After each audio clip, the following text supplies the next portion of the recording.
Nathan Zegura with your Browns Huddle. It's an awards edition of the Huddle, as the Browns were recipients of numerous awards this week here in Berea. First off, Joe Thomas and Christian Kirksey each earned awards from the local chapter of the Pro Football Writers Association of America for the 2016 season. Thomas was voted the PFWA Player of the Year, and Kirksey was named the PFWA Dino Lucarelli Good Guy Award winner. The pair will be honored at the 37th Annual Akron Browns Backers Banquet in May at the Tangier Restaurant.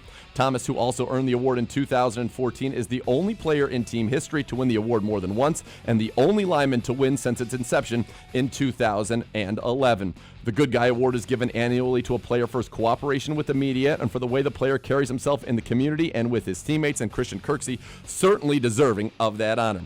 One more honor handed out this week, as Browns defensive lineman Jamie Meter, a.k.a. the Pierogi Prince of Parma, was named the AFC Special Teams Player of the Week for his game-saving block of a Josh Lambo field goal in the Browns' win over the Chargers. For the latest on your Browns, keep it tuned to cleanbrowns.com and the Browns mobile app.